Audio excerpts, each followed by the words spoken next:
Morning students, how are you all? I hope you all are fine. Let's start today's class. So student, in this class we will revise at block 10. Okay, and the first topic is leisure. So this is your poem leisure. Now can you tell me what do you understand by leisure? The word leisure. So leisure is the time when we do things that we enjoy. Okay free time जो होता है जिसमें हम ऐसी चीज़ें करते हैं जिसमें हम इंजॉय करते हैं. Okay so this is a poem leisure. You have to read this poem. Okay what is the life this life what is this life if full of care? We have no time to stand and stare होता है घूरना. No time to stand beneath and bows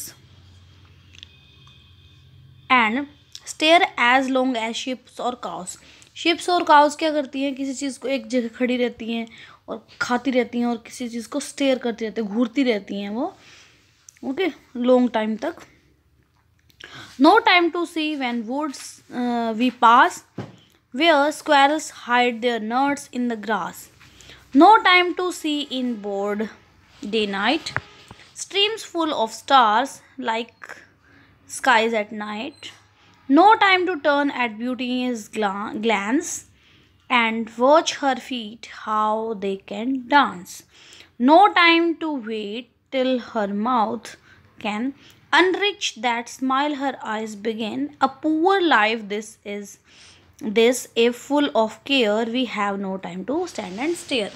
So now tell me students, there's no time is repeated. What do you understand by the no time? So we have no free time. हमारे पास कोई free time नहीं है. We all are busy in our day routines. Okay. So can you tell me what makes a poor life according to the poet? इसने बोला है ना a poor life. So tell me what is the meaning of a poor life according to the poet. So according to the poet, a poor life is when we are very busy doing the regular things and we don't have the time to enjoy little things in our lives, such as looking at animals, trees, plants and rivers. हमारे पास time ही नहीं है कि हम plants को देखें, हम trees को grow होते देखें, रिवर्स को देखें, है ना. So we are busy in our day routine. So who is talking to whom in the poem? Who is talking in this poem? Poet is talking, है ना. और किसके साथ टॉकिंग कर रहा है? टू द रीडर्स, हमारे साथ जो उसको रीड कर रहा है. Okay students, now can you tell me why is the title of the poem laser?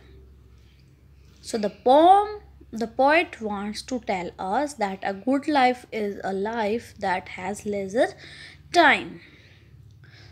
For the poet, that leisure time is spent with the nature. Poet किसके साथ time spend करना चाहता है? नेचर के साथ. Okay students, so students I hope it is clear to you. And your next topic is word choice in the poem. So you have to find out the meaning of the word that is in the pome.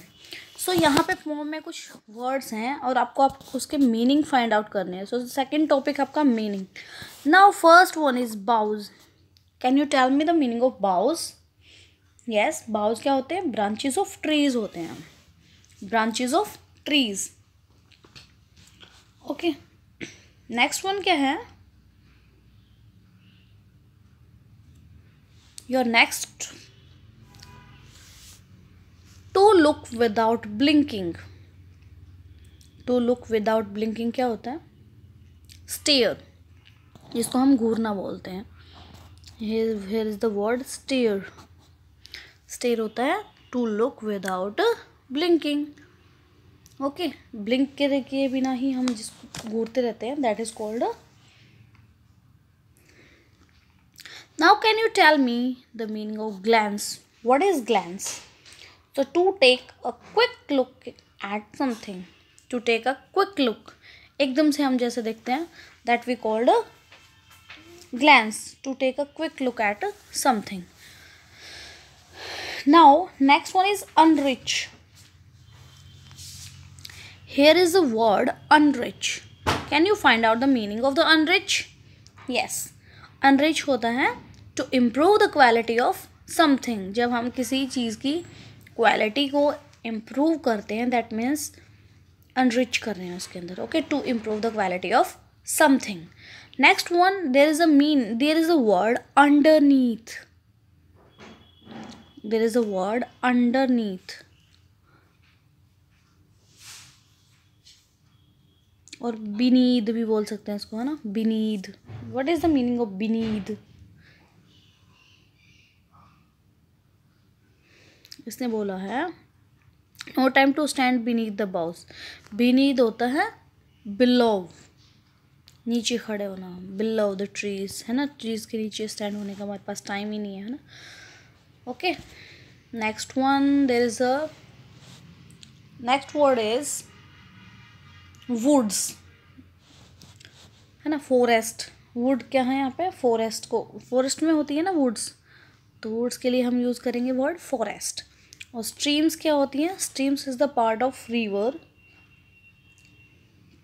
river कैसे होती है? big, and stream is the small part of the river. rivers को बोलते हैं. Okay, small part of the river is called a stream.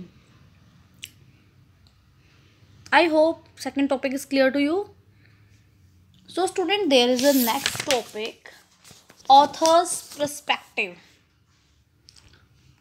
Your next topic is author's perspective. Author's perspective. What is the meaning of author's perspective? Means हर एक बंदे का जो perspective होता है, thinking, way of thinking होती है, वो different होती है. ओके, सो जितने भी लोग होते हैं सबका थिंकिंग लेवल, थिंकिंग का जो प्रोसेस होता है वो अलग अलग होता है. Different, the people have different point of view, और प्रोस्पेक्टिव भी बोल देते हैं उसको. Okay, so for example I say the tree is very tall, but another person say no, the tree is small. so उसका प्रोस्पेक्टिव है, मेरा perspective क्या है? ट्री है, टॉल है, और दूसरे का prospective no, it is small. so this is a very different point of view. okay students. so students, your last topic, writing a poem. so you have to write down a poem. आपको एक title दिया होगा, for that look this, आपको एक word web दी होगी like this, और इसमें एक टॉपिक लिखा होगा अ गुड लाइफ. सपोज मैंने एक टाइटल लिख दिया गुड लाइफ. सो आपको गुड लाइफ के लिए जो भी आपको लगता है वो आप इसमें, इस वर्ड वैब में फिल करोगे कि आपकी लाइफ, गुड लाइफ कैसी है. We spend leisure time in good life है. और क्या हो सकता है? फुल ऑफ फन लिख सकते हो यहाँ पे. नेक्स्ट वन क्या हो सकती है? Under the sun, like this. Okay, and फिर आपको क्या राइट करनी है? एक पोम राइट करनी है. फॉर एग्जांपल मैंने गुड लाइफ पे पोम राइट करनी है, तो मैं क्या राइट करूँगी? What is this life full of fun, we play all day under the sun. so this is one stanza of my poem. if I have a topic and अगर मेरे पास एक topic है, if I have a topic, so by using the title or by using this topic I will write a poem. so आपको भी एक topic दिया होगा, उसमें आपको एक पोम मेक करनी होगी. अगर आपके एग्ज़ाम में आता है कोई क्वेश्चन तो रिलेटेड टू दिस टॉपिक, तो आपको क्या करना है? एक टाइटल दिया होगा, उसके अकॉर्डिंग आपको एक पोम राइट करनी होगी. So in this class we have learned, first topic था आपका leisure. First one is the leisure. Next topic था आपका words with Next topic is words choice in a poem, और आप इसको वर्ड मीनिंग भी बोल सकते हो, मीनिंग। ओके, नेक्स्ट टॉपिक था ऑथर्स पर्सपेक्टिव। पर्सपेक्टिव क्या होता है? Way of thinking, point of view हो सकता है, perspective. And last one is writing a poem, writing a poem. So in this video we have learned about these topics. So students, thank you for watching this video. Watch it carefully. After that you have to revise your block 10.